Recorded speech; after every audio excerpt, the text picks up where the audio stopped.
Bom dia para todo mundo. Gente, só antes de começar, eu falei um pouquinho antes, Bom né, dia. de começar a gravar. Na última aula eu notei que minha câmera saiu, sei lá, depois de uns 10 minutos de aulas, saiu a câmera. Então, se por acaso acontecer isso, vocês me falam que eu tento, sei lá, desabilitar, habilitar de novo a câmera ali para ver se funciona. Só porque às vezes eu fico gesticulando, né, e aí, sei lá, sem a câmera, às vezes vocês perdem isso. Mas apesar disso tem o lápis, né? Então, ainda assim, eu acho que como que eu falei na aula passada, eu consegui apontar direito para onde eu queria, né? Mas enfim, tá legal? Então, bom, tirando isso, vamos então começar essa aula de hoje. Vou dar continuidade ao que a gente viu na aula passada, que foi iniciar linguagens livres de contexto, isso que a gente viu na aula passada. E para definir esse tipo de linguagem, eu falei sobre gramática livre de contexto, que era bem mais geral do que gramática regular, e é bem mais geral porque a gente consegue verificar que existem linguagens que são livres de contexto, ou seja, elas possuem uma gramática livre de contexto que a gere, mas ela não é regular, né? Então, essa gramática, sim, ela dá mais poder do que as gramáticas regulares.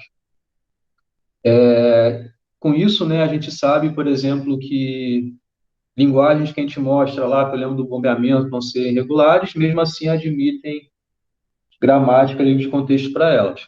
O que a gente vai ver daqui a duas aulas, eu acho, duas ou três aulas, algumas aulas daqui para frente, é que nem todas as linguagens são livres de contexto. Acho que está dando muito eco aqui, eu acho que o som ali fora já acabou. Deixa eu abrir a janela. Pronto.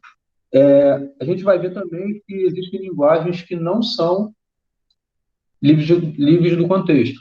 Para isso, a gente vai usar o lema do bombeamento também. Então, apesar de esse tipo de linguagem, esse tipo de gramática, ele ser mais geral do que a anterior, ainda assim tem coisas que a gente não consegue fazer.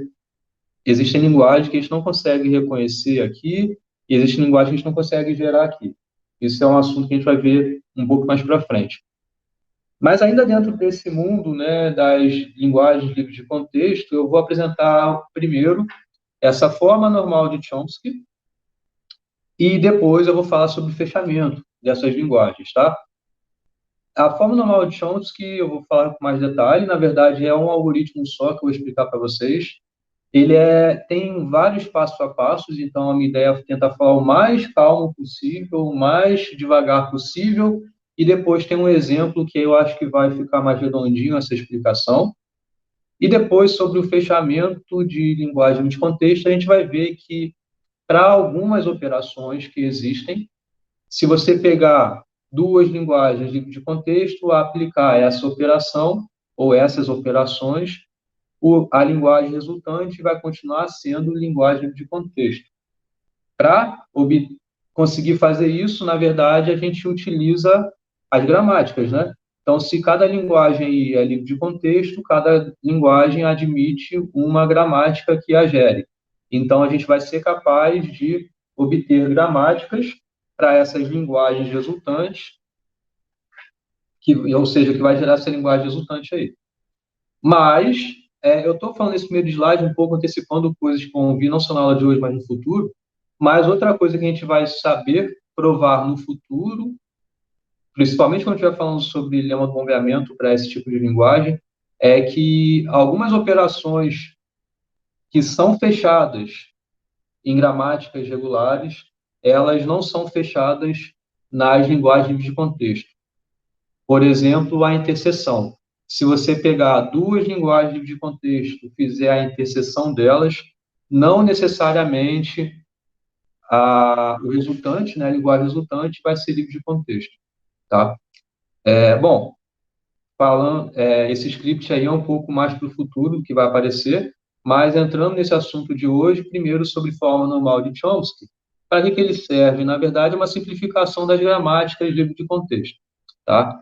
Simplificar significa uma coisa que ela pode ser escrita de um jeito muito estranho, você consegue escrevê-la de um jeito muito mais simples, né? Falando bem informalmente, é isso que a gente vai fazer aqui.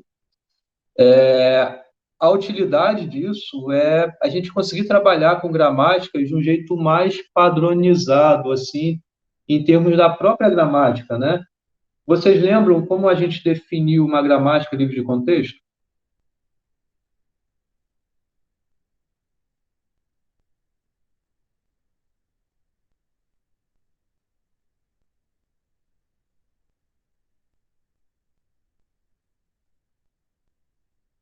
Pode falar que não, se não lembra, gente. Eu lembro vagamente, mas. Eu lembro o que acrescentou em relação aos outros, mas assim, exatamente não.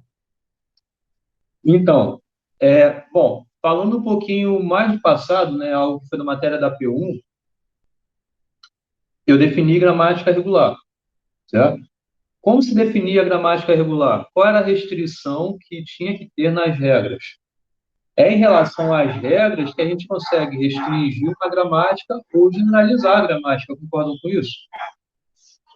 A gramática Sim. regular tinha regras que eram próprias delas e que, generalizando essas possibilidades de regras, a gente consegue ter uma gramática livre de contexto. A minha pergunta é: quais são essas regras aí que a gramática livre de contexto impõe?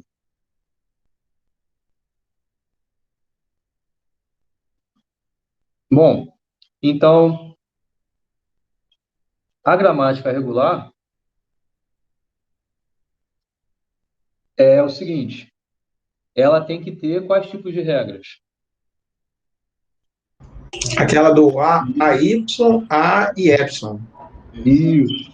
Então, é assim a regra, ou é assim, ou é assim. Ou seja, cada regra tem que satisfazer uma dessas coisas aqui.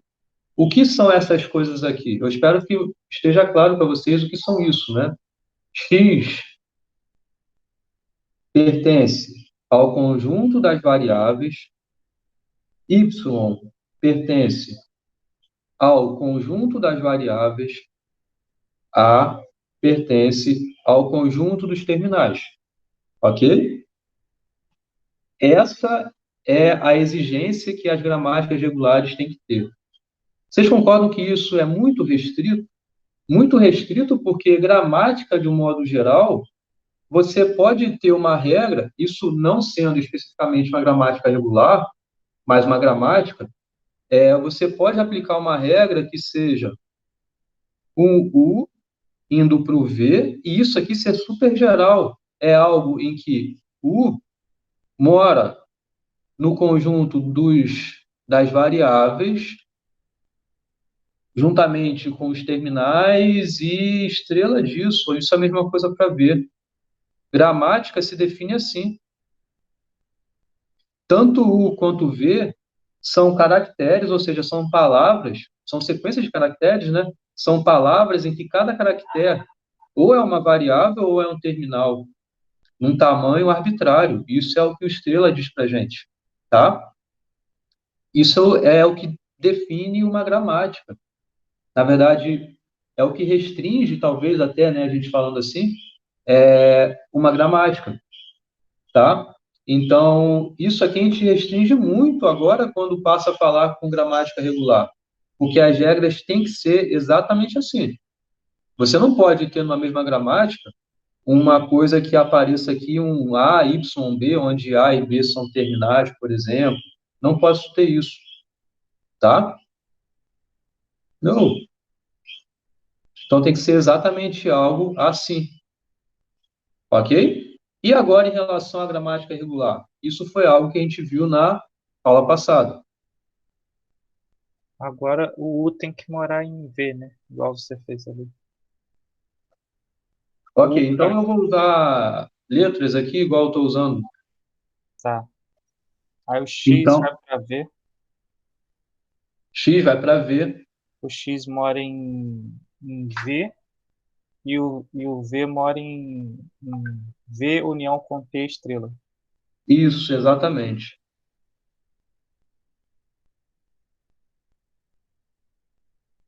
Então, aqui, a gente passa a ter algo muito mais geral em relação a essas possibilidades que a gente tem aqui. Por quê? O X ainda tem que ter a mesma restrição que na gramática regular. Isso não muda. Ou seja, esses elementos que aparecem do lado esquerdo da aplicação, da derivação, né, da regra que você está colocando, tem que ser um único elemento e tem que ser um símbolo variável, tem que ser uma variável. Em compensação, para onde a gente vai aqui é qualquer palavra que você queira que more nesse universo, ou seja, que são aqui as palavras onde cada posição você tem ou uma variável ou um terminal, e isso é um tamanho arbitrário. É claro que tem que ter outras regras, né? Porque você tem que conseguir gerar palavras, e gerar palavras tem que ter exatamente símbolos terminais, certo? Mas, de modo geral, é assim que a gente tem uma gramática regular. Então, aqui a gente consegue entender que esse modelo é muito mais geral do que esse, né? Sendo que essa forma normal de Chomsky, a gente consegue, mesmo tendo essa possibilidade bem maior, restringir, na verdade, simplificar e tornar ainda equivalente, ou seja, a mesma linguagem que era gerada anteriormente vai continuar sendo gerada agora, sendo que as regras são bem especiais. As regras são essas, tá? Então, qualquer gramática livre de contexto, ela pode ser refeita, na verdade, simplificada, de modo que as regras são necessariamente satisfazendo essas três condições, tá? Se é uma regra que... Eu vou falar de baixo para cima só porque eu quero, mas poderia ser de cima para baixo sem problema, tá? Se existe uma regra numa gramática que esteja nessa forma normal de Chomsky, indo para epsilon, para a cadeia vazia, então, necessariamente, ela tem que partir da variável inicial da gramática, tá? Isso daqui são as restrições de uma gramática que já esteja na forma normal de Chomsky, tá? Então, bom, então, se existe essa regra, né, indo para epsilon, ela tem que necessariamente vir de uma variável inicial. Ok? Nesse primeiro passo, isso quer dizer que você não pode ter alguma regra numa gramática que esteja na forma normal de Chomsky, indo de uma variável que não seja inicial, indo para epsilon. Ok? Esse primeiro passo? Ou seja, essa primeira exigência? Ok. Sim? Sim. A segunda, você pode ter essa regra que seja uma variável indo para somente um terminal, mas, olhando aqui para cima mesmo, a gente já vê que você não pode ter uma regra indo para algo que seja assim, sei lá, A indo para Azinho, onde Azinho é um terminal, e indo para V, onde V é um símbolo, é uma variável. Não pode ter isso. Não pode ter. Entenderam? Isso aqui não existe numa gramática que esteja na forma normal de Chomsky. Ou seja, se é uma regra que vai para algum terminal, esse não pode estar concatenado com nada mais. Tem que ser somente um símbolo terminal aí. Beleza? Ok, essa exigência? Beleza. A outra exigência é que se existe uma regra, né, indo de uma variável para outra variável, tem que ser para duas variáveis, onde nenhuma dessas duas variáveis pode ser a variável inicial. Então, se existe uma regra indo para variáveis, você vê que aqui não aparece regra indo para variável, ok? Aqui não aparece, nessas duas restrições, não existem regras aqui indo para variáveis. Nessas duas aqui, existe regra indo para terminal, e somente um terminal, ou existe regra indo para epsilon, mas não existe regra indo para variável. Agora, se na sua gramática existe regra indo para variável, tem que ser exatamente duas variáveis, ok? Então, tem que ter duas variáveis concatenadas ali, e nenhuma delas pode ser a variável inicial. Entenderam? Então, eu acredito que se eu apresentar para vocês uma gramática, vocês consigam saber se ela está na fórmula normal de Chomsky ou não. Concordam com isso? Sei lá, vou inventar alguma aqui na Sim. minha cabeça. Na verdade, a gente viu na aula passada, né? Uma gramática que era, por exemplo, x indo para 0, x 1.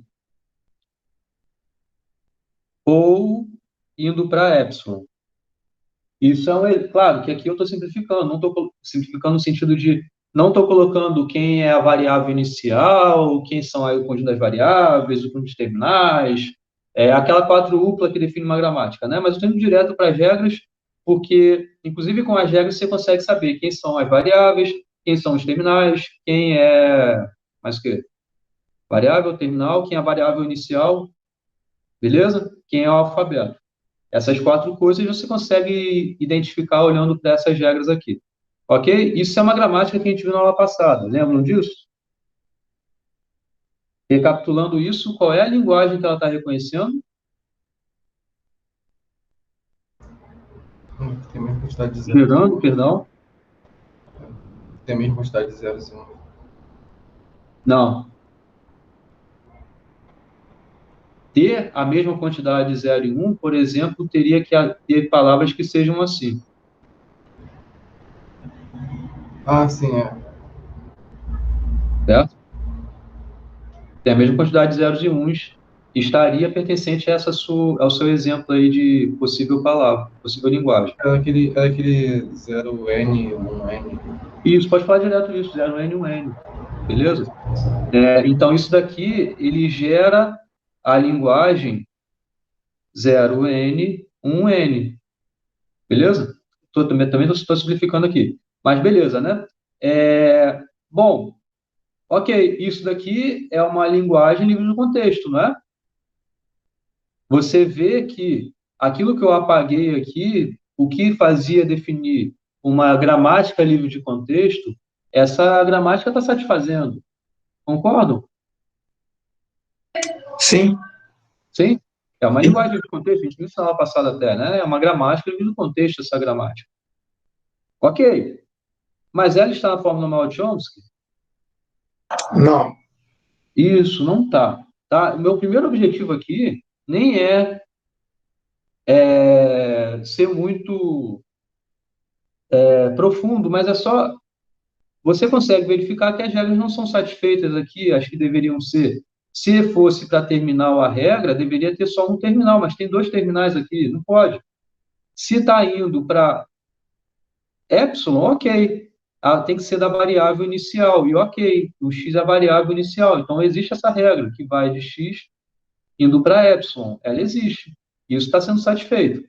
Mas isso não está, e isso também não está, porque se fosse uma regra indo para variáveis, essas variáveis, nenhuma delas poderia ser a variável inicial, e aqui não ocorre isso, porque essa variável aqui é inicial, e, além disso, você não pode ter terminais aqui, né? São duas variáveis. Então, está tudo zoado em relação à fórmula normal de Chomsky. Ou seja, essa gramática não está na fórmula normal de Chomsky. Beleza? Então, meu primeiro objetivo meu primeiro objetivo foi dizer para vocês o que é uma gramática que está na fórmula normal de Chomsky. Outro objetivo foi, né, verificar no exemplo bem pontual, bem direto aqui, se uma determinada gramática está na fórmula normal de Chomsky.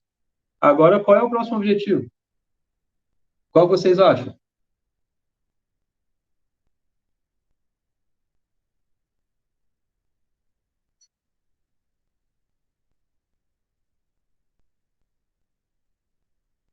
Vai pegar um modelo que não está nessa forma e transformar para essa forma normal. Exatamente. Agora a gente tem que entender como se transforma, né? como uma gramática livre de contexto qualquer, satisfazendo qualquer uma daquelas restrições que eu falei de ser uma gramática livre de contexto, consegue ser transformada numa outra equivalente que esteja na forma normal de Chomsky. É isso o objetivo nosso. Ué, travou. Ah. Então, é isso que a gente quer fazer aqui nesse momento. Então, agora, o que você quer fazer é, de qualquer linguagem livre de contexto, ou seja, sendo gerada por uma gramática livre de contexto, como transformá-la em uma outra gramática equivalente que esteja nessa forma normal de Chomsky, tá? Meu objetivo é esse. Eu só vou pegar uma água rapidinho, tá? Já volto aí.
Voltei.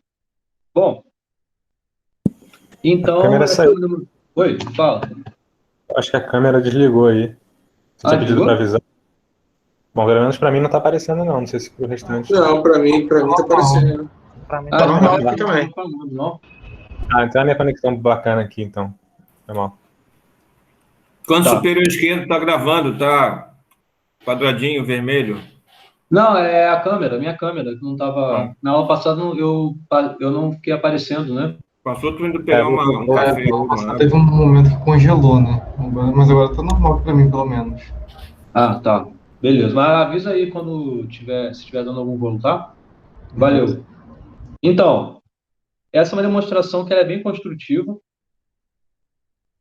ou seja, a gente tem já uma gramática livre de contexto em mãos, e o que a gente tem que tentar fazer é trocar regras, tá? Se tem algo que não pode acontecer, o que você tem que fazer? Tem que tirar isso, trocar por uma outra que seja que o funcionamento continue ocorrendo, ou seja, que tenha a mesma coisa que satisfazia, continua satisfazendo em relação à regra, mas que satisfaça também a forma normal de Chomsky, tá? Então, muito idealmente é isso que a gente quer fazer. Então, a primeira coisa que a gente faz é, bom, vocês lembram que o primeiro passo das restrições era não poder ter tipo de regra que seja da variável inicial, sendo S0 essa variável inicial, ah, e com alguma coisa que volte para ela, não posso ter nada que seja, sei lá, alguma coisa assim. Não posso ter. Ou alguma coisa que seja assim. Não posso ter. Né? Esse S0 sendo a inicial, você não pode ter uma regra indo para essa própria variável inicial. É o que no exemplo anterior que eu tinha feito ali, é isso daqui você não pode ter. Essa variável inicial tendo uma regra voltando para essa variável inicial. Então, o que a gente faz? Simples, tira ela. Tirar ela como? A gente adiciona uma nova variável inicial, perdão, a variável inicial anterior era S, tá? Então, a gente adiciona a variável inicial nova, sendo S0, indo para a variável inicial que a gente tinha anteriormente, tá? Ok? Para que fazer isso? Isso vai garantir a gente que não teremos como voltar para essa variável inicial depois, né? Então, ou seja, se a gente tinha S com alguma coisa que, sei lá, vou botar um A, B e voltando para o S nessa regra, isso a gente não vai eliminar nesse exato momento, mas o que a gente vai fazer é estabelecer uma nova variável inicial e ela vai para essa variável inicial anterior. Entendeu? Então, isso vai garantir que esse S0 não vai aparecer em nenhum lugar aqui do lado direito. Ok? Então, isso foi para fazer com que não exista regra onde a variável inicial fique do lado direito. Isso porque, voltando aqui na forma normal, se você tem uma regra indo para a variável, nenhuma dessas duas variáveis pode ser a variável inicial. Só uma coisa que eu falei, mas eu não comentei, isso aqui é uma anotação que está ok para vocês? Sim, é o V menos S. B e C são elementos que pertencem ao conjunto das variáveis, mas não pode ser o S. Tá? Beleza? Então, por isso que você não pode ter o S do lado direito, né? Essa variável inicial não pode aparecer do lado direito, então você adiciona na nova variável inicial S0, justamente para ter essa garantia. E vocês concordam que fazendo essa substituição, você não está prejudicando a gramática? Você está transformando uma gramática em uma outra, mas o que ela fazia, ela continua fazendo. Tudo bem? Você só está dando um passo a mais aí no seu caminho, para gerar palavra. Beleza? Sim, né? Sim. Tá. Então, agora o próximo passo. Agora a gente vai lá para o final em relação àquelas regras. A gente viu que você não pode ter regra de uma variável que não seja inicial para epsilon. Não era isso que estava lá? Aqui. Eu vou ficar toda hora indo e vindo, porque aqui está o que é a gramática nessa forma, né? Então, você só pode ter regra indo para epsilon se ela vir da variável inicial. Então, o que significa isso?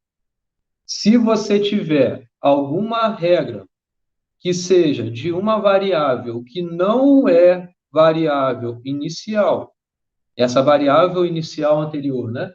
Então, se ela não é dessa variável, você tem que remover a regra caso ela seja indo para epsilon. Ok? Então, o que você faz? Remove essa regra. Isso é o primeiro passo. Então, se você tem uma variável inicial, se você tem uma variável que ela não é variável inicial, indo para epsilon, você tem que remover ela. Ela não pode estar numa regra de uma forma normal de Chomsky. Certo? Então, você remove. Só que você remover, você tem que adicionar alguma outra coisa. Porque pensa só, ó, pensa que essa regra que existia anteriormente, indo para epsilon, para que ela existia? Para que vocês acham que ela existia? Vocês concordam que ela existia justamente para quando houvesse alguma outra regra indo para essa variável, a aplicação dessa regra faria remover esse A, certo? Faria você aplicar essa nova regra e ter o epsilon aqui, ok? Concordam que teria esse efeito? Para que a gente adiciona, por exemplo, quando tem aqui, alguma coisa assim, e também tendo a possibilidade de ir para epsilon? Ela existe justamente para quando você tiver uma palavra que seja, sei lá, assim, você quer aplicar essa regra, significa você transformar ela justamente na remoção da variável que aparecia. Ou sei lá, alguma coisa mais geral, que seja assim.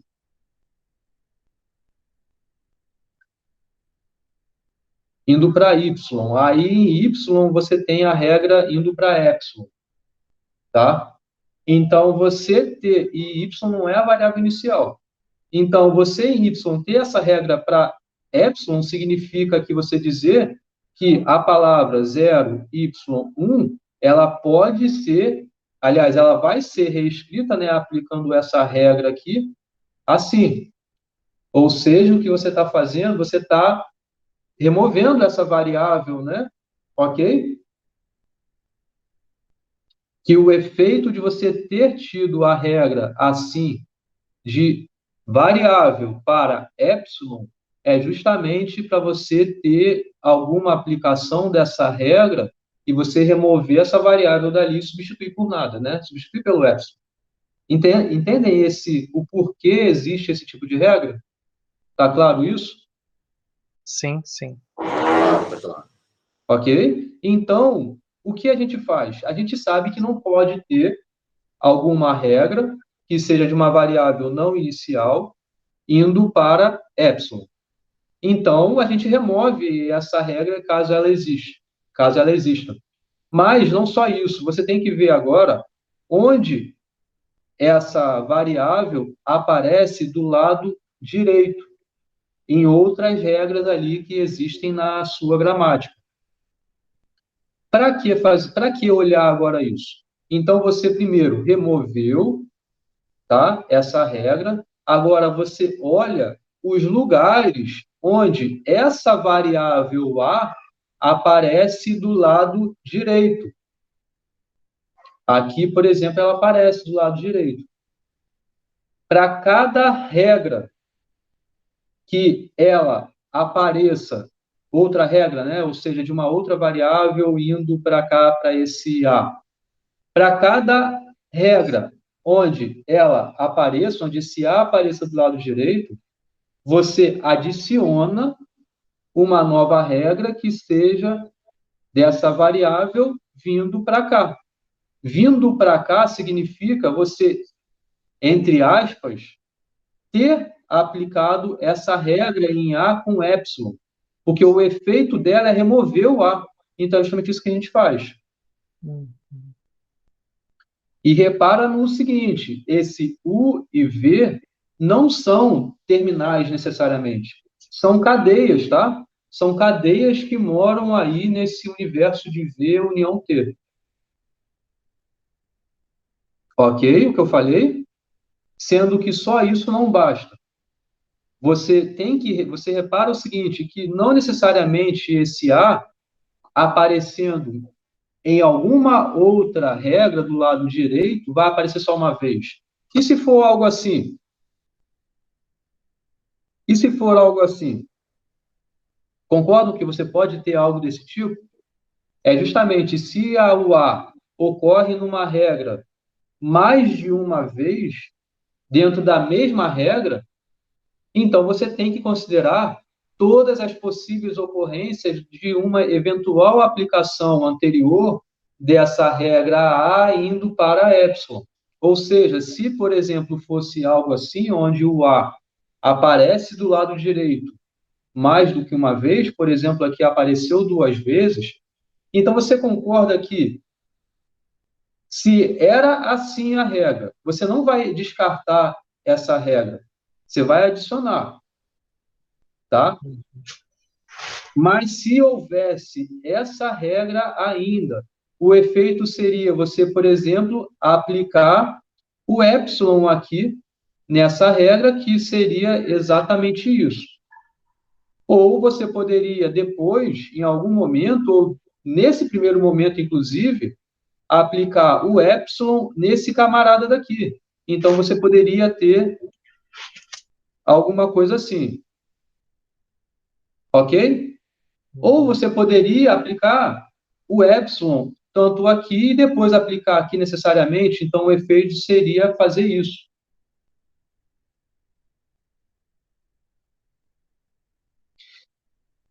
Ou seja, o que a gente está fazendo? O que a gente está fazendo é,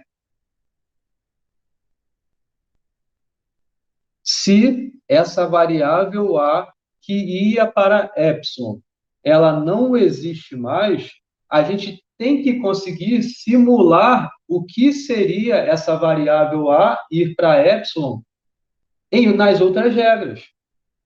Porque ela não aparece à toa, ela não aparecia à toa. Ela aparecia justamente para quando ela estivesse do lado direito de alguma regra aí, em alguma regra aí, você poder aplicar essa regra que ia para epsilon. E fazer aplicar essa regra que ia para epsilon significa você remover essa variável nas suas aparições. Então, por isso que aqui, quando ela aparecia somente uma vez, você adicionou essa regra aqui, que seria mais ou menos o efeito de você ter aplicado o epsilon, mas ela não existe mais. Então, por isso você adiciona essa regra. Se ela aparece duas vezes, então você tem que considerar todas as possibilidades. É o efeito de você ter aplicado ela aqui na esquerda, ou aqui na direita, ou ter aplicado ela na esquerda e na direita. Então, por isso que você faz essas todas possíveis aplicações da regra do A indo para epsilon em todas as outras regras. Entenderam isso? Sim. Pelo menos tem que esperar os colegas falarem também. Sim. Pode falar.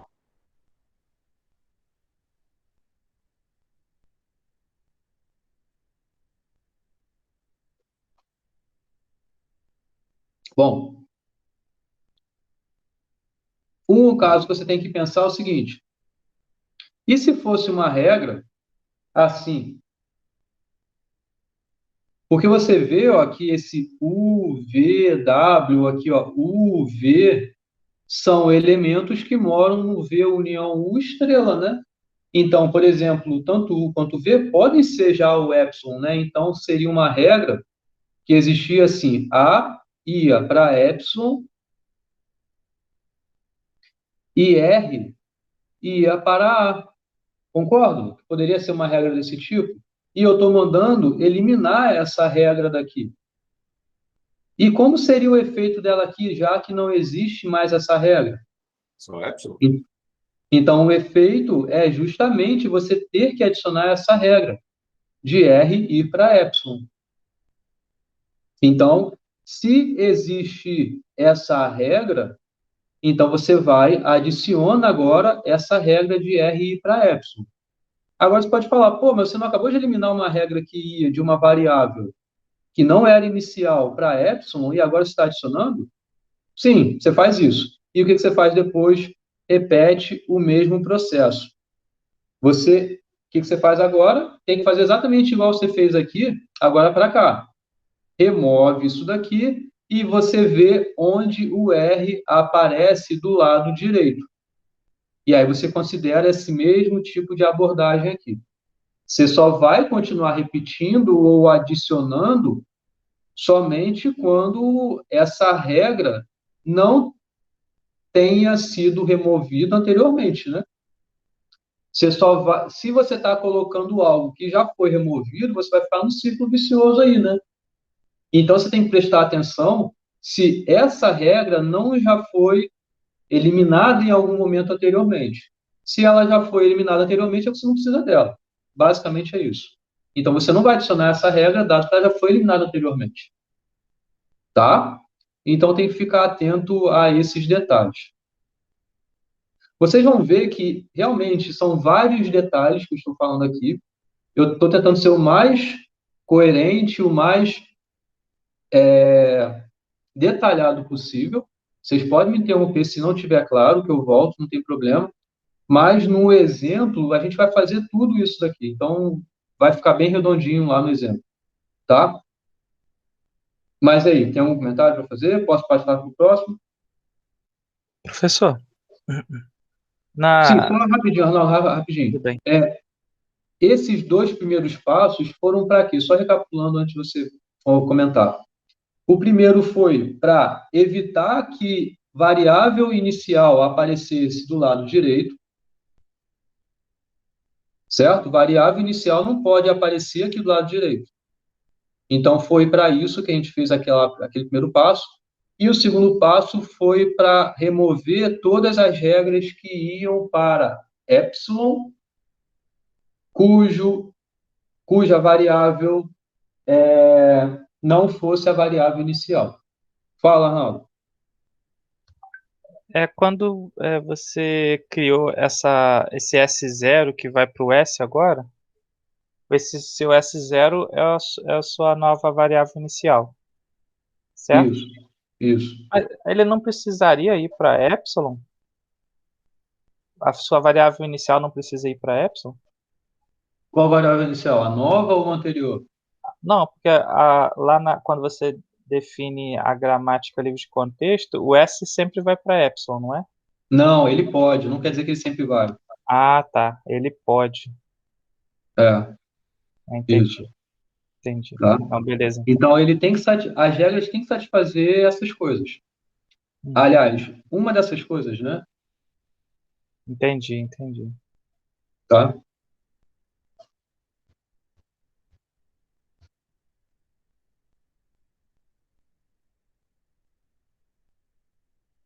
Bom, vamos continuar. A próxima etapa é o seguinte: se houver regra que vá de uma variável para uma outra variável, né? Esse A é uma variável, B é uma outra variável,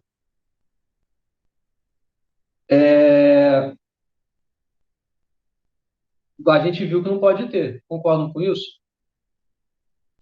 Variável, regra que exista de variável indo para variável, tem que ser para duas variáveis, não pode ser para uma somente.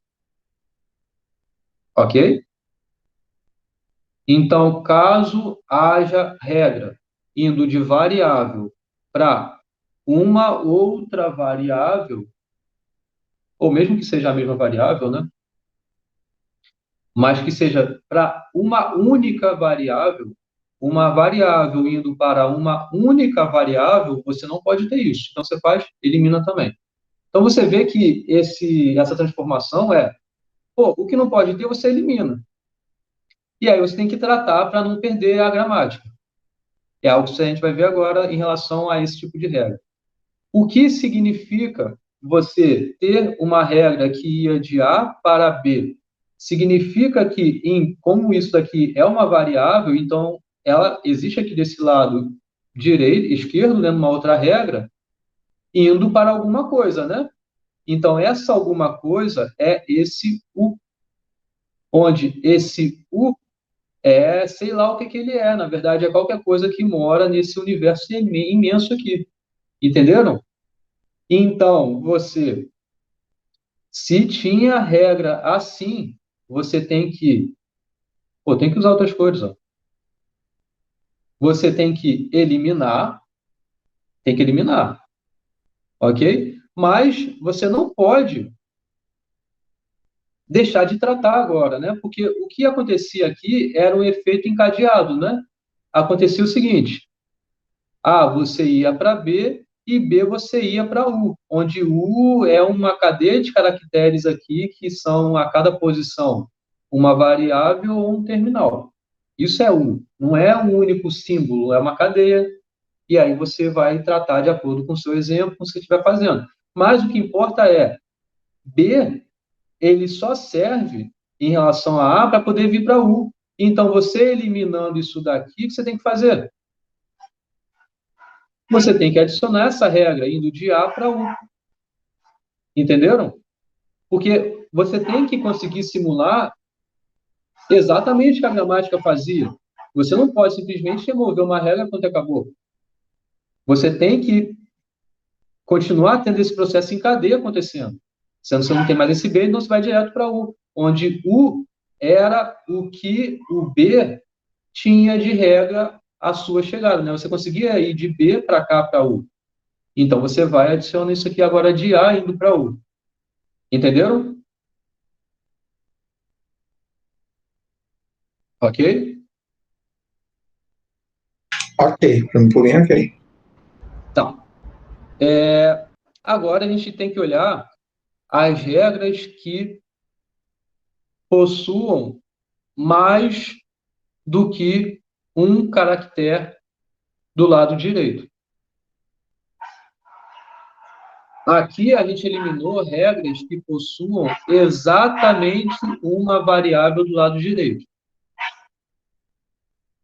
Agora, se as regras forem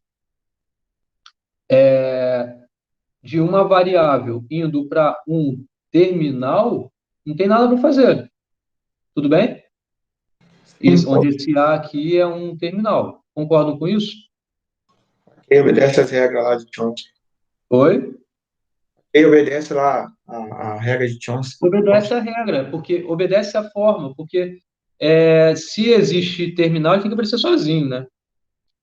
E se ou então, é esse caso que eu estou dizendo. Se houver algo que já está desse jeito, não tem nada para fazer. Aquele passo anterior que a gente viu é quando existia um A indo para exatamente um B. Não tem concatenado com um C sendo uma outra variável. Não tem isso.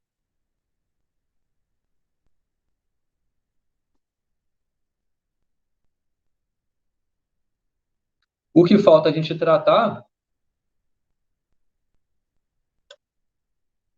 é justamente quando você tem maior ou igual a 3. Quando tiver dois elementos do lado direito, eu vou falar já já, tá? Mas quando houver pelo menos 3 símbolos do lado direito, e esses símbolos, né, podem ser variáveis ou terminais, então a gente vai tratar agora, tá? Todo mundo comigo? Sim. Bem? Então o que a gente faz, na verdade, é só quebrar. A gente só quebra. A gente adiciona novas variáveis, tá? A gente adiciona novas variáveis, esse A1, A2, A3, até AK-2, são variáveis novas que você vai adicionar, tá? Onde você, isso aqui é para ser uma seta, né? Não é igual uma seta, é uma regra, tá? Então, são variáveis novas que vai adicionar justamente para fazer quebrar e ter exatamente dois elementos. Então, se existia algo, sei lá, vou botar A, B, C, D, E, são os símbolos que existem nessa regra aqui, tá? Então, você vai fazer... o que você faria se existisse essa regra? Seria, por exemplo, aplicou aqui e vim para o A. Então, sei lá, vou botar X indo para o A. O que seria o próximo passo aplicando essa regra seria, então, você ter como resultado a A, que é esse cara aqui já tem, todo mundo aqui, não é? A, B, C, D, E. Seria isso. Você não pode ter uma cadeia grandona. Então, o que você faz? Fatia ela em cadeias menores. Tá? Ou seja, você vai fazer o A indo para o Azinho A1, tá? Você vai fazer... Eu vou botar aqui já direto, tá? Agora, o A1 indo para o B A2, ok? Você vai fazer o A2 indo para o C A3. Estão entendendo isso? Tá claro o que estou fazendo?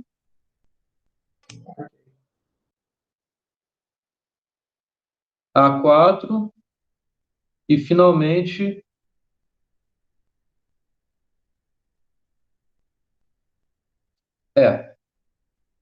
o que a gente está fazendo aqui? Não, acho que eu fiz errado. No final, os dois últimos têm que estar juntos, né? Então, o A3, ele vai para o DE. Então, o que é isso que está sendo feito aqui? A gente está criando essa variável A1 indo para o B A2, tá? A gente está criando a variável 2 A2 indo para o C A3 e, finalmente, a gente cria a variável A3 indo para D E. Entenderam como é essa fatia aí? Ok?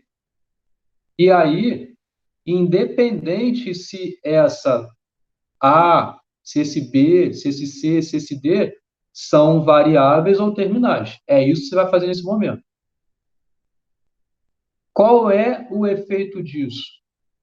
O efeito disso é que agora você só tem regras que vão ou para unicamente um símbolo terminal ou vão para dois símbolos. Concordam? Sim. Sim? Todo mundo concorda com isso? Beleza. Ok? Então, agora, tá, isso aqui são as AIs que a gente adicionou. Agora, então, a gente tem que olhar essas regras que possuam dois elementos, tá? Então, são regras que seja exatamente A indo para o 1, o 2. Tudo bem? O passo anterior, isso que a gente viu aqui, foi para tratar regras que iam para elementos do lado direito que possuam tamanhos maiores ou iguais a 3, ou seja, possuam pelo menos 3 elementos. E aí os elementos podem ser cada um deles ou variáveis ou terminais. Ponto. A gente fatiou agora em só ter regras com 2 elementos. Ok? Foi o que eu acabei de fazer no exemplinho que eu fiz rapidinho aqui. Tá? A partir de agora, o que tem essa gramática? Essa gramática, quando possui regras que não vão somente para símbolos terminais, por exemplo, assim, quando as regras podem ter isso, mas olhando além disso, regras que não possuam isso, possuem necessariamente isso daqui. Regras indo para dois símbolos. Ok? Ok. Então, agora, o que você faz? Regras que vão para dois símbolos, pela forma normal de Chomsky, ela tem que ter necessariamente o quê? Ops. Quando vai para dois símbolos, pela forma normal de Chomsky, ela tem que ir para duas variáveis. Não posso ter uma regra que seja um símbolo terminal juntamente com uma variável. Não posso ter. Então, agora, naquele passo que a gente acabou de fazer, pode ser que aconteça isso. Pode ser que aconteça isso. E o que a gente tem que fazer agora? Simples. Para cada símbolo terminal que existe nessa dupla, você adiciona uma nova variável. Era para ser um U maiúsculo isso aqui, tá? Foi mal. Então, você adiciona uma nova variável indo para esse símbolo terminal. Então, aqui agora você substitui pela nova variável. Só isso. Entenderam? E isso daqui não é nada problemático, porque é uma variável indo para um símbolo terminal. Você só faz isso para meio que mascarar, né? Tá certinho na forma que você queria. Então, indo para lá,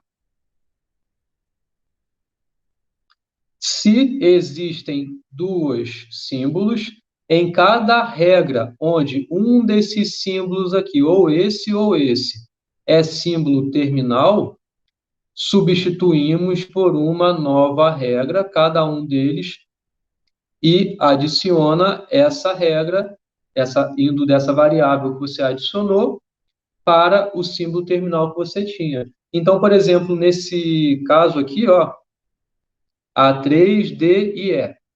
Pensa que D e E são símbolos terminais, tá? Pensando que sejam símbolos terminais. O que você tem que fazer, então?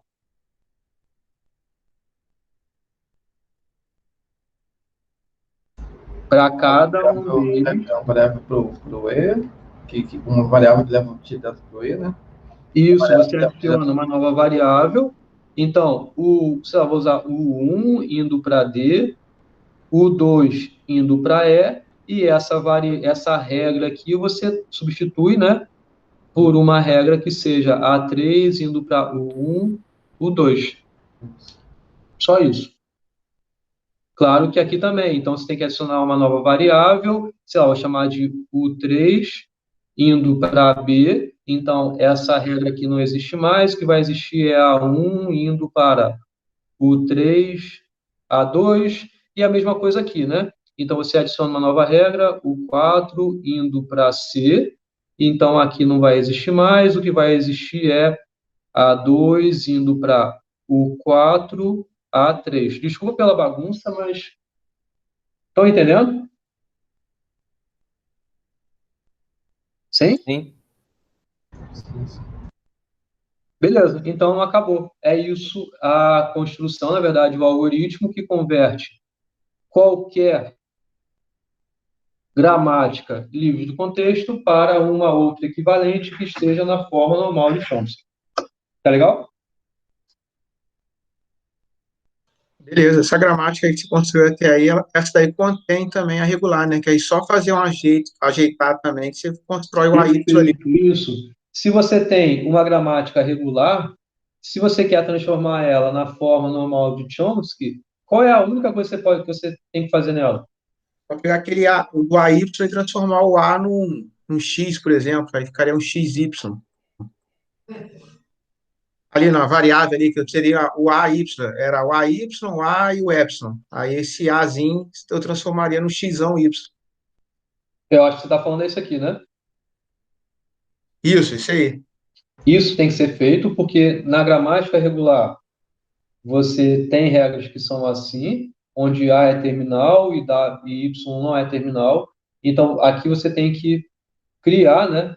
Então, sei lá, criei U indo para A, então aqui agora você vai ter X indo para o Y, mas você pode ter, na gramática regular, regras que vão para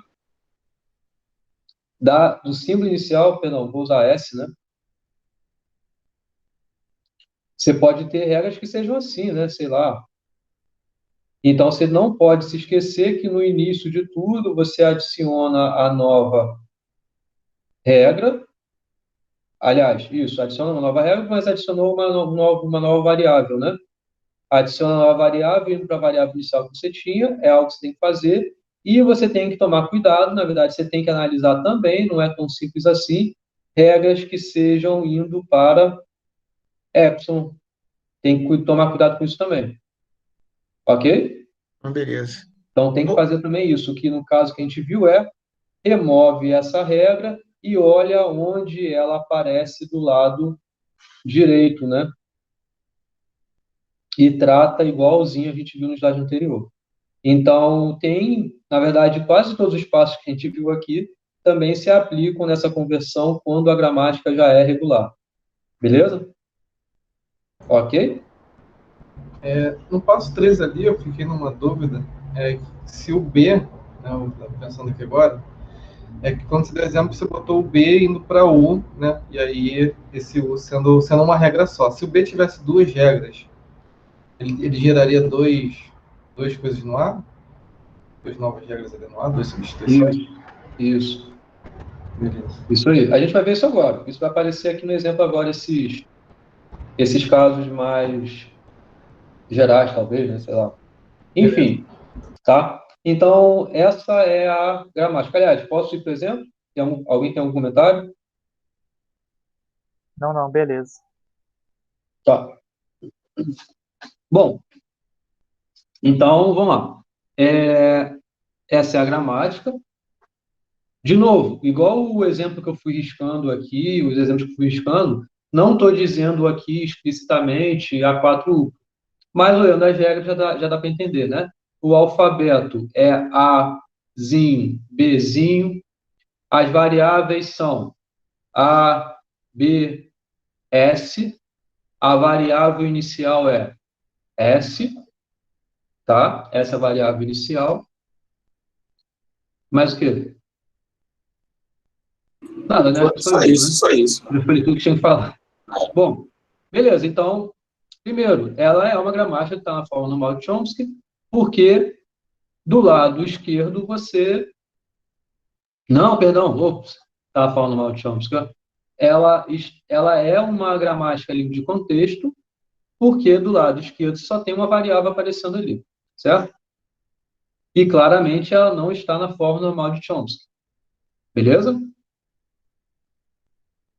Porque existem regras que não satisfazem a restrição daquela forma. A inicial que eu estou vendo ali é que tem 2 A's, né, do lado direito. Né? Isso. Então, bom, isso a gente vai avaliar depois. Vamos ver. O primeiro de tudo é lembrar do algoritmo, na verdade, daquela transformação, né, daquela demonstração do teorema. Aliás, uma coisa só antes de começar o exemplo. Aqui acabou a demonstração. Mas vocês concordam que eu estou argumentando a equivalência dessa transformação a cada passo de transformação? É algo que eu não escrevi, mas que eu estou argumentando o porquê essa transformação gera uma gramática que é equivalente à primeira? Sim. O ponto desse argumento é que a cada passo você diz que, posso vir para cá e continuo fazendo a mesma coisa que eu já fazia. É isso que eu estou falando em cada passo, o argumento que eu estou fazendo em cada passo.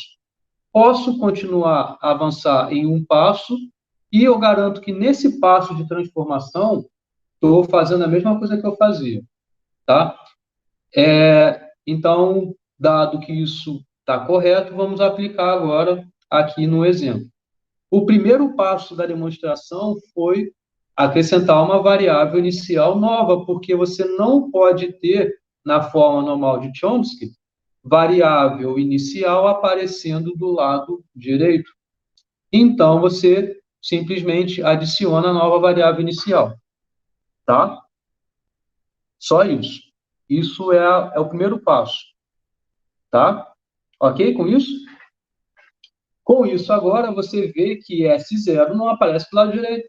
Ou seja, você não tem variável inicial aparecendo do lado direito. E você tem essa equivalência bem direta, né? Tudo que você fazia aqui, você continua fazendo aqui. E não existe nada que é feito aqui que não seja feito aqui. Então, é justamente equivalente às duas coisas. Beleza? Só isso foi o primeiro passo.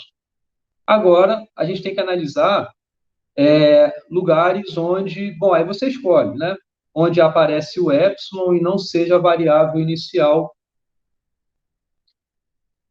por exemplo, né? Então, regras que aparecem epsilon, elas não podem ser vindo de variáveis que não são variáveis iniciais, ou seja, que não é a variável inicial. Então, você tem que aplicar aquele segundo passo da demonstração, que é justamente remover as aparições de regras que vão para epsilon. Então, você não pode somente fazer isso, porque se você remove essa regra que ia para epsilon, você acaba quebrando o funcionamento da sua gramática se você não conseguir tratar isso, né? Qual é o tratamento disso? Então, olha só, o que significa B indo para epsilon? Significa que o B, onde ele aparece do lado direito, quando existia o epsilon, você poderia aplicar A, por exemplo, aqui, vir para B e B vir para epsilon. Então, se você quebrou esse passo, você tem que arrumar um jeito de vir direto para cá. Da mesma forma aqui, certo? Então, se você tinha S indo para A, B, e depois você quis aplicar essa regra indo para epsilon, você vai eliminar essa regra, você tem que arrumar algum jeito de conseguir ter, no final das contas, somente o A. Entenderam? Isso eu expliquei lá no algoritmo. Aqui a gente vê melhor no exemplo. Então, o que a gente faz é o coral é o que eu estou eliminando, o azul é o que eu estou adicionando, tá? Então, você elimina a regra que ia de B para epsilon e todo lugar onde o B aparece do lado direito, você faz simulações da aplicação da regra que ia do A ou do S, que são os casos, que ia para B, sendo que indo direto para o resultante da aplicação de B para epsilon, ok? Sim? Ok. Então, se você aplicasse aqui, essa regra, se ela existisse, né? Aplicando aqui, seria o A e direto para epsilon. Então, por isso que você adicionou o epsilon aqui nessa regra. Se você aplicasse aqui, B vir para epsilon, o resultado disso seria você ter somente o A. Então, por isso você adicionou essa regra, que seria o equivalente a você ter aplicado B para epsilon. Mas agora que você tem que ver, ainda não está ok, porque isso aqui, ok, você removeu. Mas olha o epsilon que aparece aqui. O que você tem que fazer agora? O coral é o que eu removi, tá? Então, não existe mais a regra de B indo para epsilon. A gente vai ver no próximo passo, tá? Mas ainda existe uma regra que não seja vindo da variável inicial para epsilon. Ou seja, você resolveu um problema, mas apareceu um outro problema. Então, você trata esse novo problema. A regra é A para epsilon. O que é para ser feito?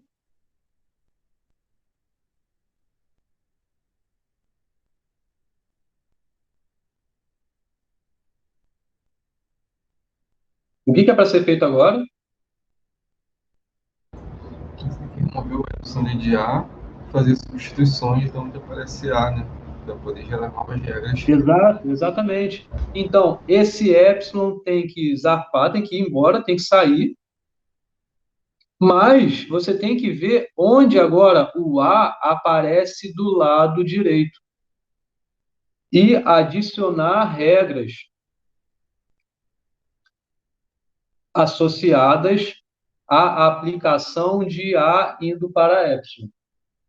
Então, se você, com A, aplicasse epsilon em outro lugar, seria aqui, ó, é o único lugar onde aparece o A maiúsculo, né? Então, você poderia ter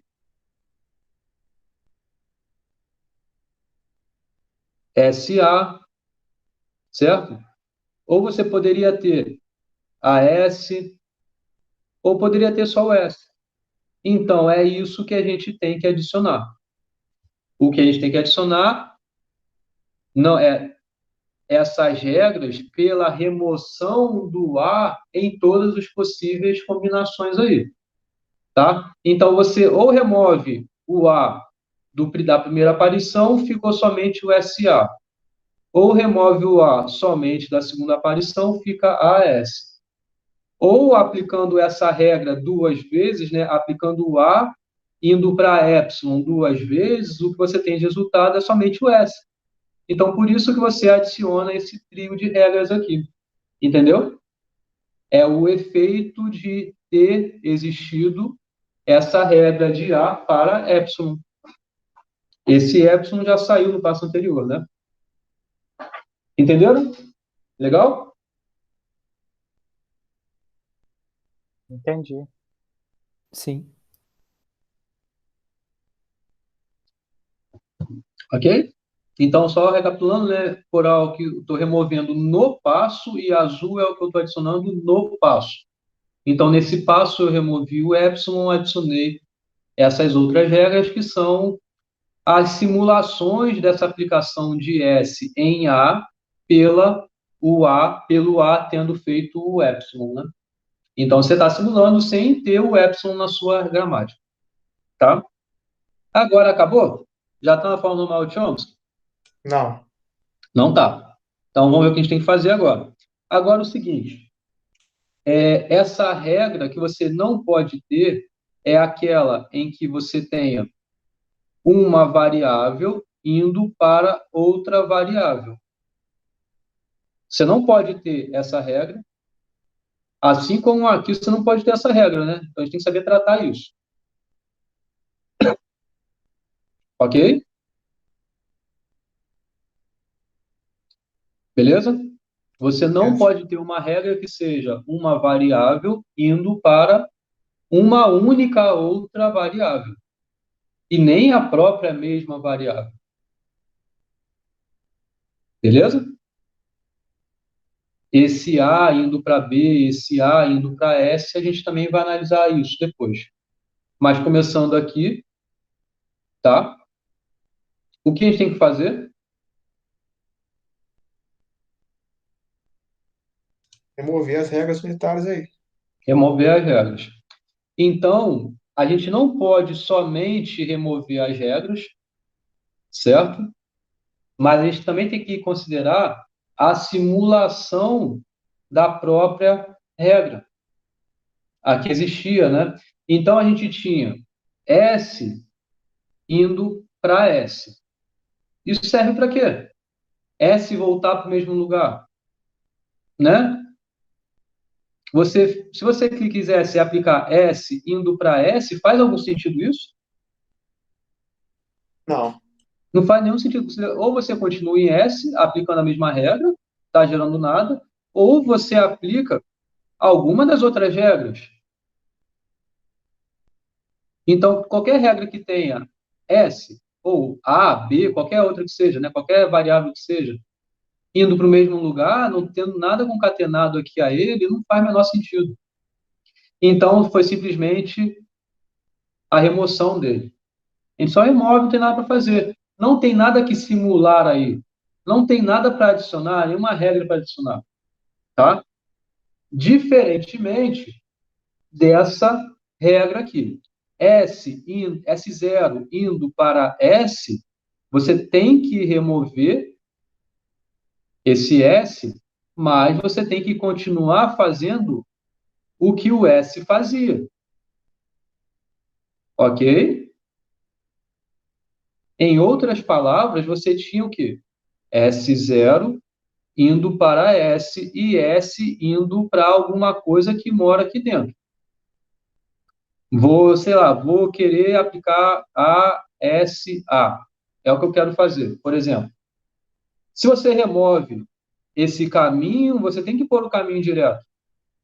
Ok? Então, é isso que está explicando lá, o que eu expliquei lá atrás. Que é a mesma coisa que a gente viu aqui no passo anterior, quando a gente removeu o epsilon, né?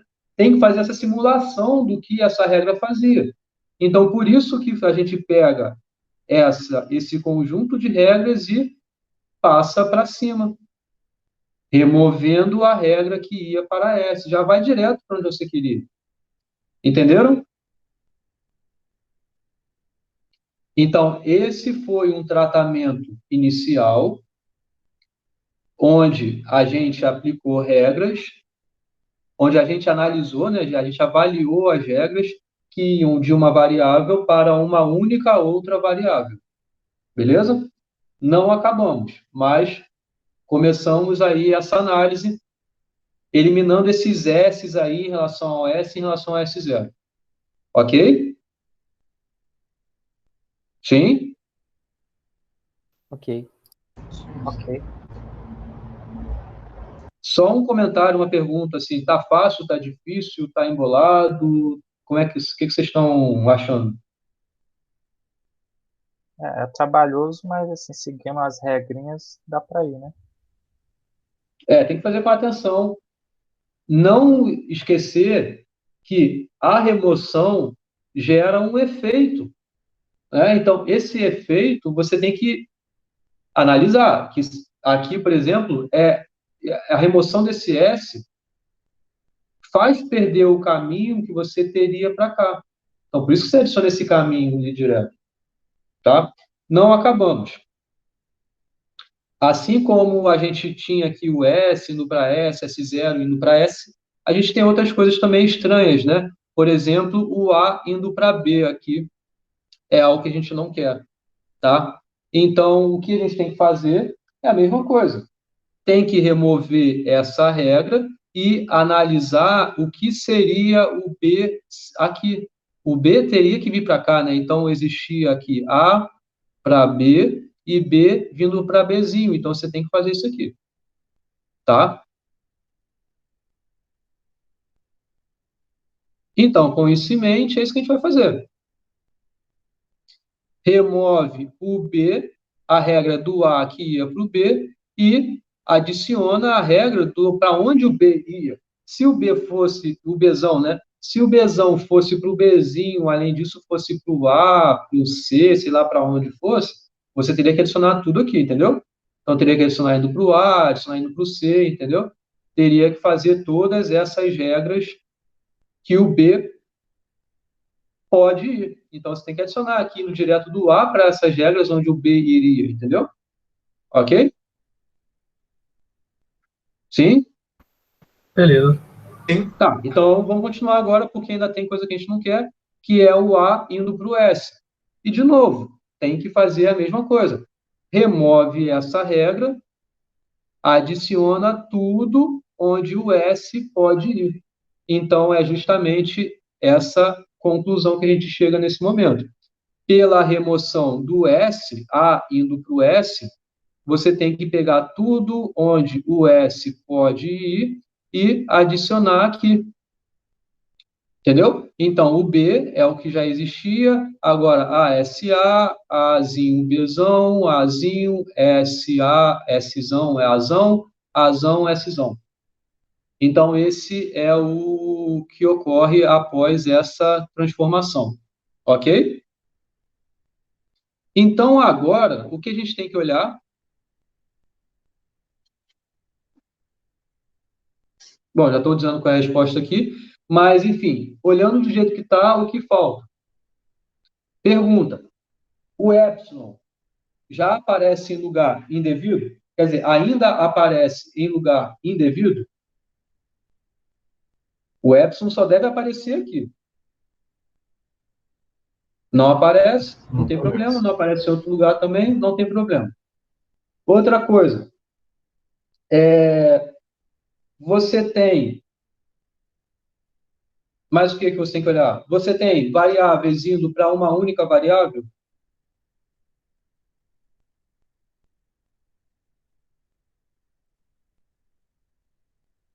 Você tem regra que vai de variável para uma única variável nesse momento aqui? O A indo para S aí tem problema não, né?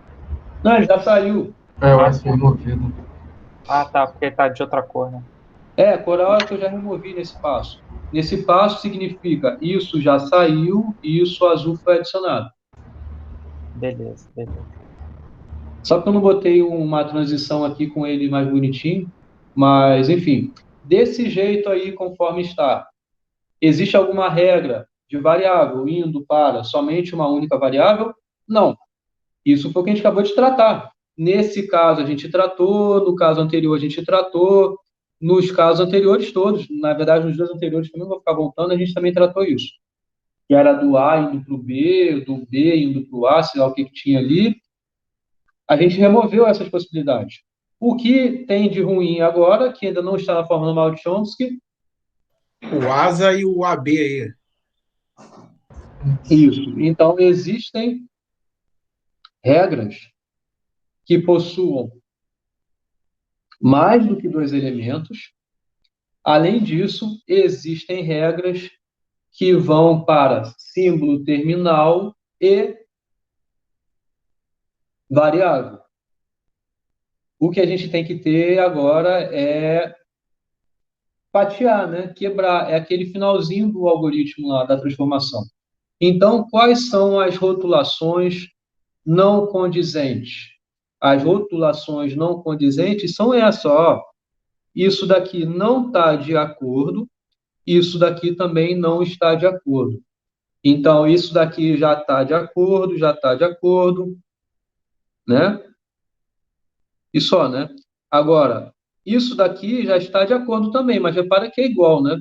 Então, a rotulação que não está condizente é esse tipo e esse tipo aqui, tá? Então, vamos primeiro dizer quem são, né? Vamos encontrar essas rotulações não condizentes. Então, são todos os SAs, eu estou dizendo como sendo não condizentes, e todos os Azinho, Bzão são não condizentes aí. O que você tem que fazer?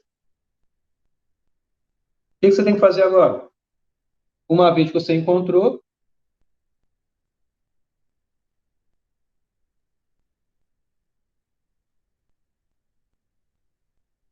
lembra como era a fatiação?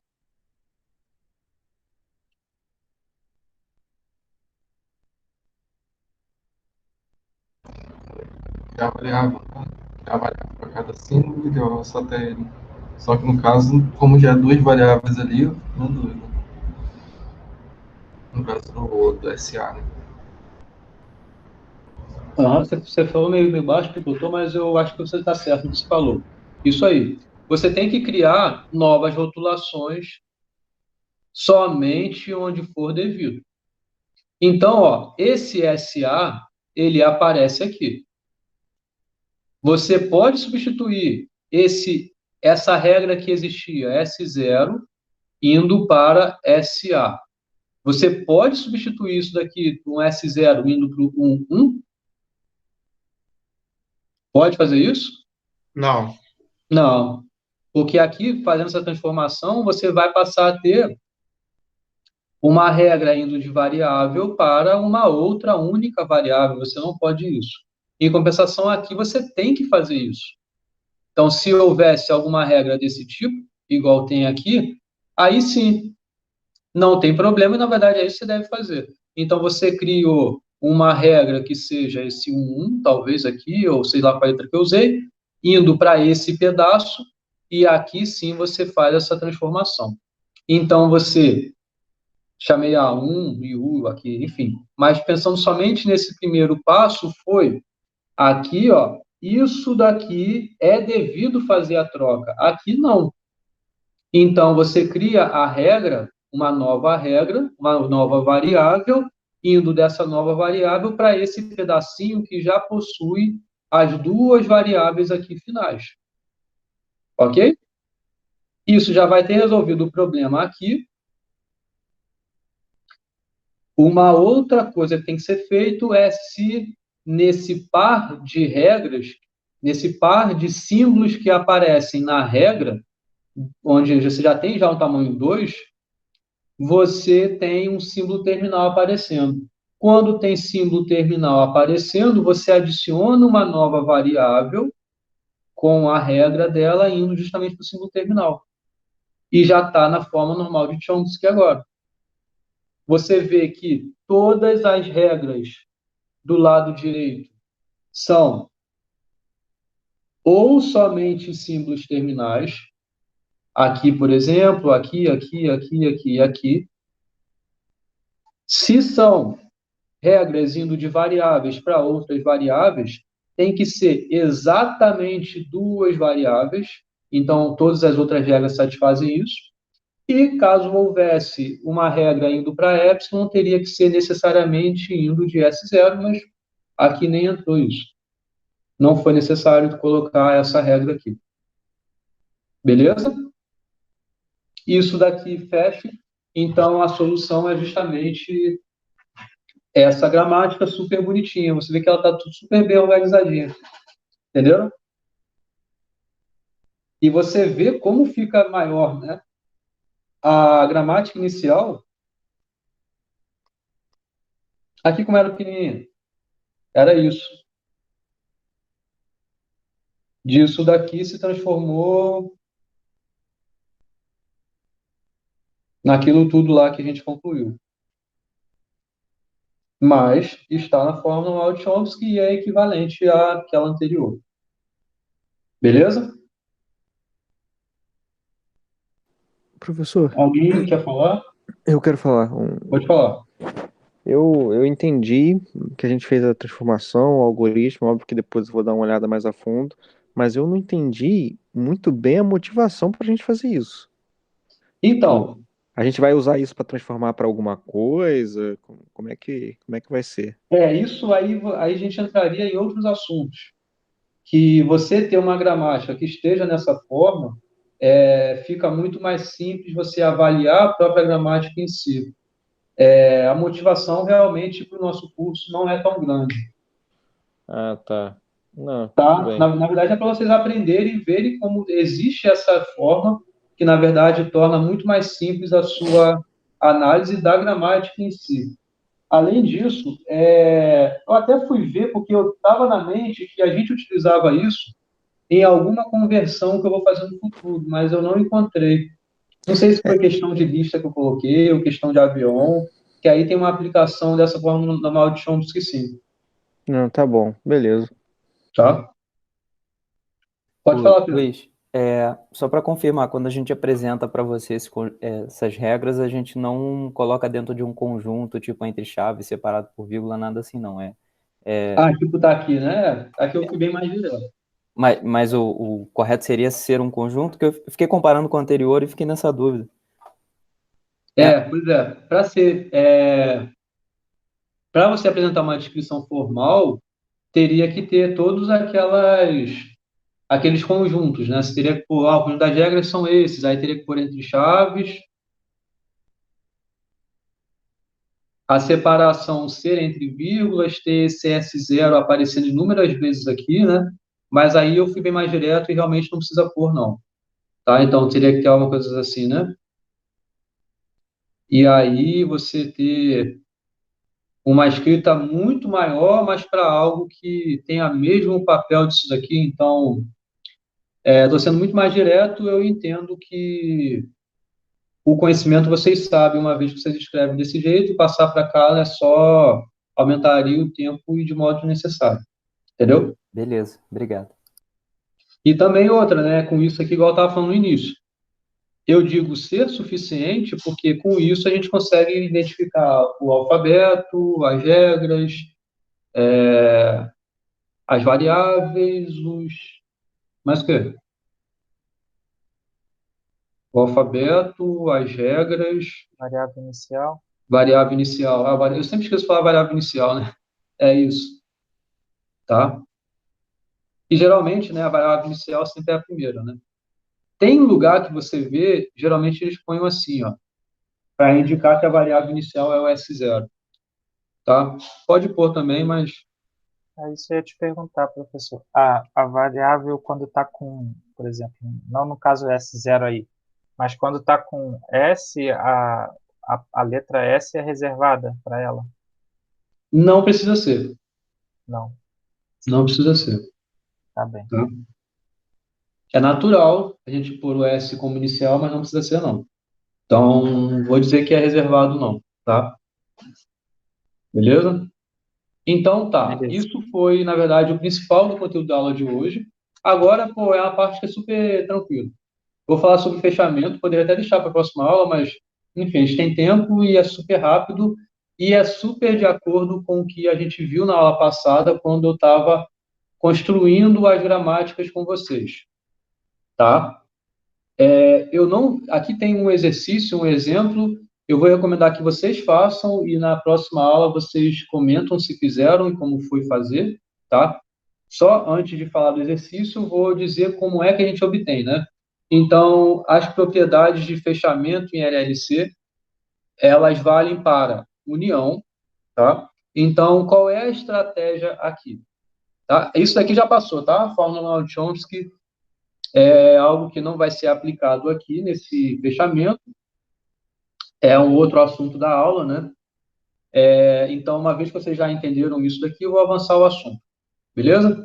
Bom, o que é a união, né? Vocês sabem, né? Então, se você tem duas linguagens, L1 e você tem L2, você quer obter justamente a gramática associada à união dessas duas linguagens.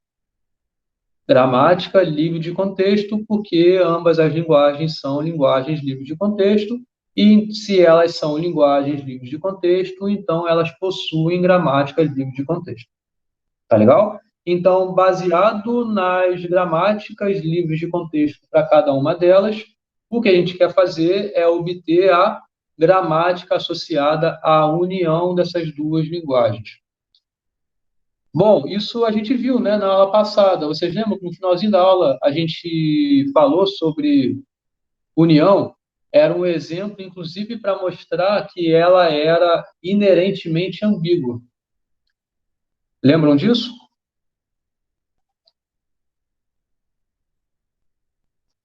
Eu lembro por alto disso.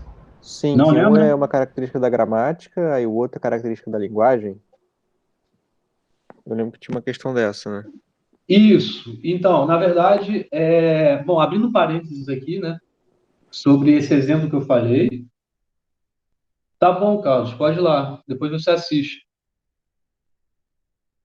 Quando a gente diz que a gramática ela é ambígua, significa que existem duas formas de você derivar essa palavra, duas formas distintas, obedecendo ainda ela ser derivada à esquerda, duas formas distintas de você derivar e chegar até ela, ou seja, duas árvores de análise sintáticas distintas. Isso é uma gramática ambígua.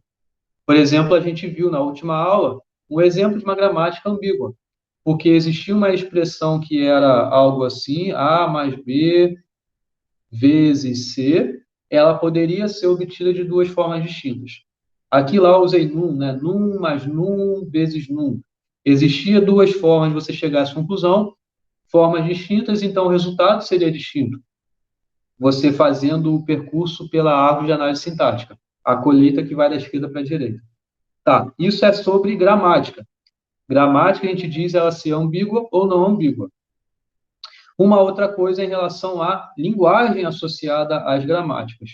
Você pode ter inúmeras gramáticas para gerar uma linguagem. Se todas as gramáticas que geram a linguagem forem ambíguas, significa que a linguagem é inerentemente ambígua, que sempre vai ter alguma palavra que vai poder ser gerada de duas formas distintas para qualquer gramática que a gere. Eu comentei na aula passada que você mostrar que uma linguagem é inerentemente ambígua é um trabalho árduo. E no finalzinho, no último slide, eu apresentei um exemplo de uma linguagem e eu apresentei uma sequência de passos a serem feitas para demonstrar que aquela linguagem é inerentemente ambígua. O exemplo, se eu não me engano, era algo assim.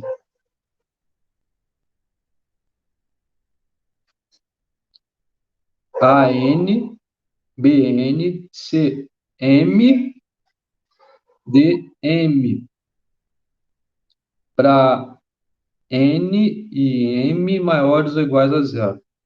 União A, N, B, M, C, M. Era para ser um M isso aqui, tá? D, N. De novo para N e M maiores ou iguais a zero. Essa era a linguagem que é inerentemente ambígua. Lembram disso? Falei muito rapidamente no último slide. Aliás, talvez eu até devesse começar a aula de hoje falando de novo desse exemplo. Mas eu acabei esquecendo disso. Mas eu recomendo que vocês assistam de novo esse momento da aula também, não somente a aula toda, né? Mas também esse momento que eu falo, eu explico tudo, só que eu falo muito rápido. Então, assistam de novo para estar com isso bem claro. Então, essa linguagem, ela é inerentemente ambígua, tá? Primeiro, para mostrar que ela é inerentemente ambígua, o que eu fiz foi, primeiro, exibir uma gramática. Não estou provando nada, exibindo uma gramática. A gramática ser ambígua não significa que todas as outras gramáticas que geram essa linguagem também vai ser ambígua, também vão ser ambíguas. Certo? Mas o que eu fiz lá foi isso. Eu construí uma gramática. Depois disso, eu verifiquei que essa gramática ela é ambígua. Depois eu disse que qualquer outra gramática teria que ser mais ou menos comportada dessa forma. Deveria se comportar mais ou menos igual a essa forma que foi a gramática que eu obtive. Então, com isso, era mais ou menos tudo um farinha no mesmo saco. Com isso, a gente conclui que a linguagem associada é inerentemente ambígua. O que eu usei para argumentar que existem palavras que podem ser geradas de duas formas distintas na gramática associada a essa linguagem é justamente o seguinte: essa linguagem L é isso tudo aqui. É a união de duas linguagens. É essa linguagem, união com essa linguagem. As palavras que estão na interseção são as palavras que estão aqui dentro. E a interseção é não vazia, ou seja, existe sim palavra que pertence tanto a essa primeira quanto a essa segunda. Por exemplo, a palavra A, B, B. C, C, D, D. É um exemplo de palavra que satisfaz essa restrição e essa restrição. Porque A e B têm a mesma quantidade, Cs e Ds têm a mesma quantidade. Aqui é a mesma coisa. A e Ds têm a mesma quantidade, Bs e Cs têm a mesma quantidade. Ou seja, as palavras que estão na interseção, elas possuem todas as mesmas quantidades de caracteres. A quantidade de A's é igual à quantidade de B's, que é igual à quantidade de C's, que é igual à quantidade de D's. As gramáticas livres de contexto que geram esse pedacinho... Aliás, as gramáticas livres de contexto que geram essa linguagem aqui, esse primeiro conjunto, são capazes de gerar essa palavra, porque ela pertence a essa linguagem. As gramáticas que geram esse subconjunto aqui também são capazes de gerar essa palavra. A gramática que eu obtive como solução nesse exemplo aqui, ela simulava paralelamente ambas as linguagens. Por isso que ela gerava a união. Porque a gramática tinha... Na gramática que eu encontrei na aula passada, ela simulava essa geração, também simulava essa geração em paralelo. Ou seja, essa palavra, então, poderia ser pela gramática associada a essa linguagem, mas também a essa linguagem, ou seja, duas formas distintas de gerar a mesma palavra. O exemplo da aula passada, aquela gramática que foi obtida na aula passada, ela pode ser vista justamente pela aplicação da união das gramáticas associadas a cada uma das linguagens, L1, L2. Como isso é feito? Como isso foi feito lá, é exatamente como a gente vai fazer aqui. Bom, então você tem as duas linguagens, né, que são livres de contexto. Então, elas possuem gramáticas livres de contexto. Ambas possuem variáveis iniciais. Então, S1 é a variável inicial da primeira linguagem, S2 é a variável inicial da segunda linguagem. Você cria uma nova variável inicial, S', com as duas regras associadas a... Ou você vem para a primeira linguagem, ou, isso aqui é adicionar uma nova regra, né? Ou você vai para a gramática associada à segunda linguagem. Concorda que isso faz com que a gramática resultante simule ambas as gramáticas, tanto de L1 quanto de L2, ou seja, as palavras que pertencem a L1 vão ser geradas, as palavras que pertencem a L2 vão ser geradas? Concordam com isso? Sim. Tá claro isso que eu estou falando? Tá, sim. Sim. Parece com a união de AFN, né? Parece com a união de AFNs, parece. Porque na união de AFNs foi o quê? Adicionou um símbolo inicial novo, vim para cá, vim para cá. Isso aqui é o primeiro AFN, isso daqui é o segundo AFN, né? Então, de fato, você tem essa associação bem a ver, bem relacionada mesmo, né? Então, você criou uma variável inicial nova, vindo para S1, e outra regra dessa variável inicial nova indo para S2. Aí você vai gerar tranquilamente a palavra que você quer. Se a palavra pertence a S1, você aplica essa regra. Se a palavra pertence não é S1, não é a L1, se a palavra pertence a L1, você aplica a regra inicial indo para S1. Se a palavra pertencia a L2, você aplica a regra inicial não indo para cá, mas indo para cá. Você ter uma palavra que é gerada pela gramática significa que em alguma das derivações você vai conseguir gerar a palavra, mesmo que ela pertença aqui, a L2, mas ela não pertence a L1. Se você aplicasse essa sequência de regras aqui, você não ia gerar. Mas ok, existe essa derivação aqui, você vai gerar. Entenderam? Então, é isso. Em relação à união.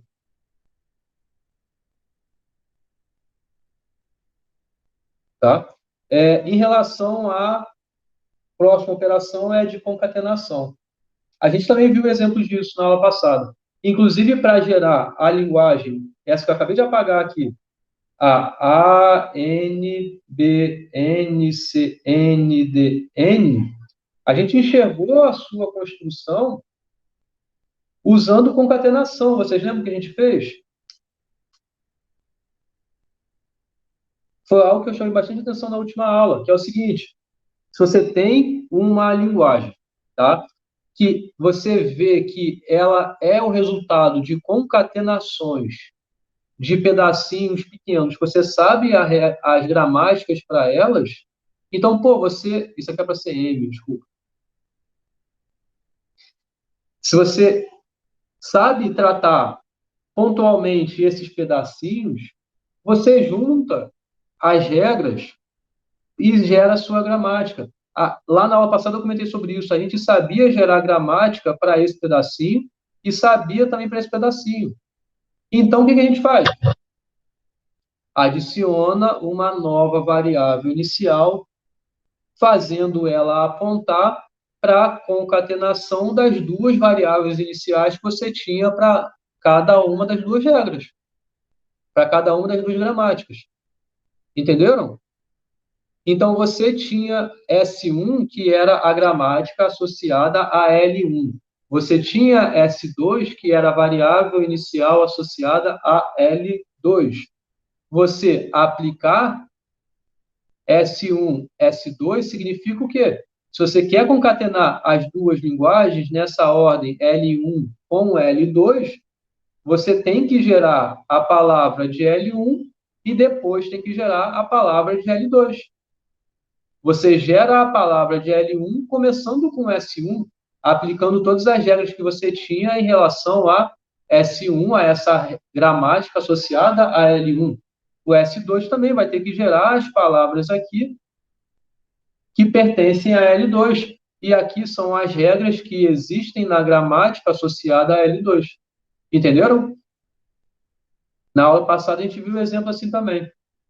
Aliás, esse que eu acabei de apagar, vimos como a construção dele é na aula passada. Então, revejam lá, tá? A estrela é algo que a gente não viu, tá?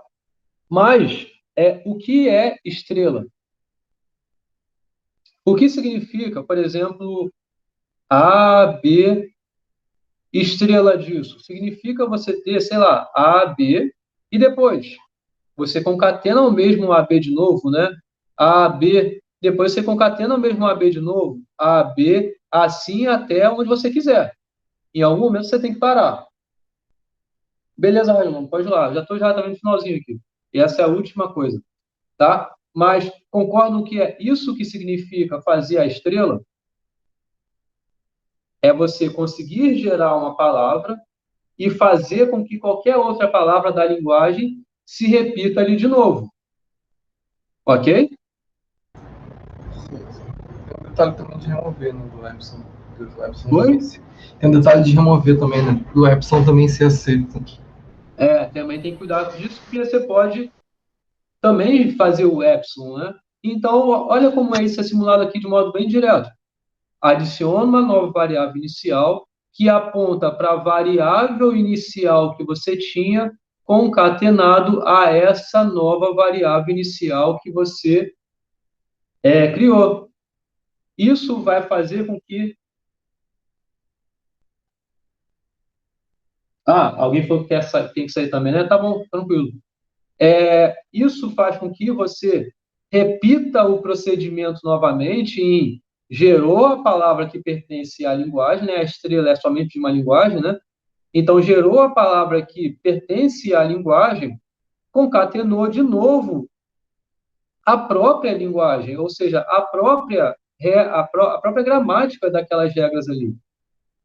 Então, você teria aplicado S1, depois S1, depois S1, depois, quando você quiser o S1, essa concatenação aqui. Claro que a gente tem que, em algum momento, parar.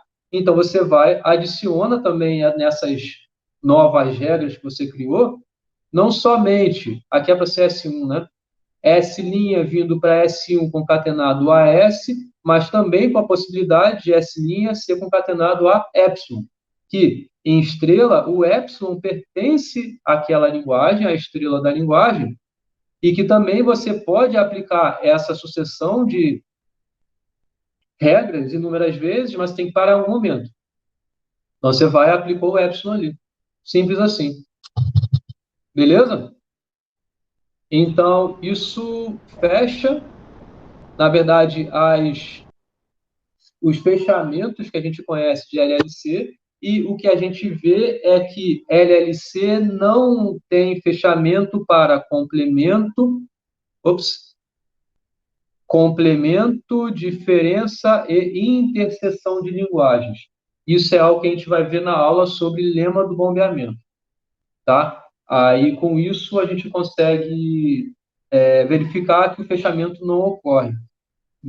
Fechamento não ocorrer significa que você pega duas linguagens que são LLC, faz a diferença delas, ou faz a interseção delas. O resultado pode ser que seja LLC, pode ser que não seja, ou seja, você não tem a garantia de que a operação mantém as linguagens dentro do conjunto. Você pode sair. Pode também manter, né? Mas pode sair. Então, isso significa que não é fechado.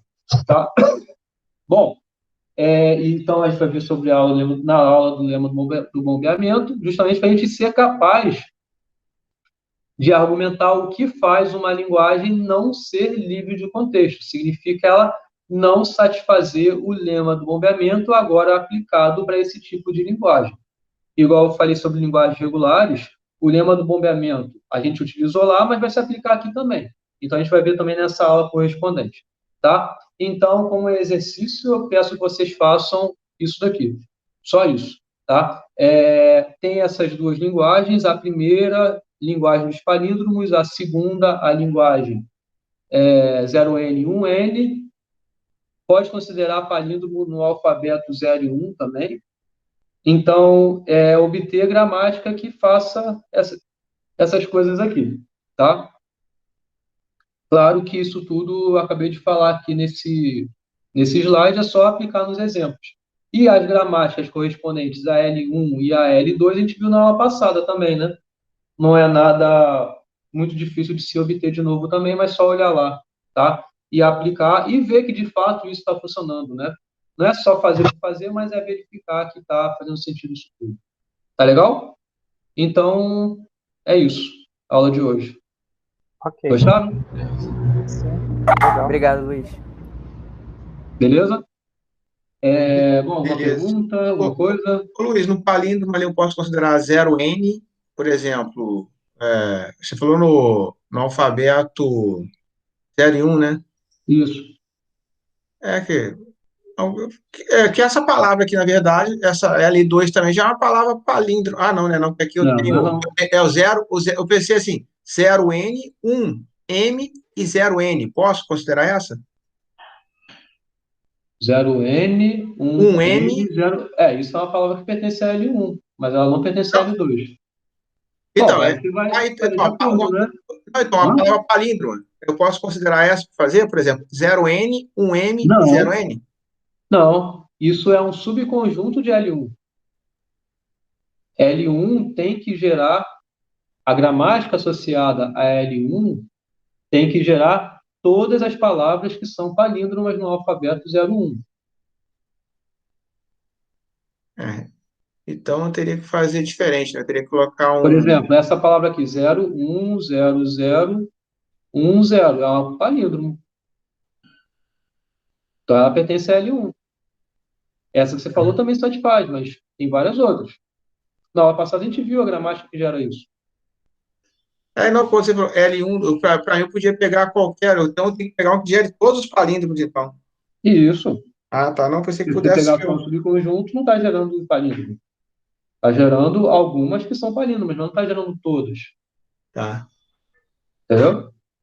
É porque lá na prova sua lá, pô, justifiquei lá uma palavra que eu criei uma palavra palíndroma assim, cara, e fiz o lema do bombeamento em cima dela. Aí é diferente. Porque o lema do bombeamento, o enunciado se refere a todas as palavras que pertencem à linguagem, tem que satisfazer o lema.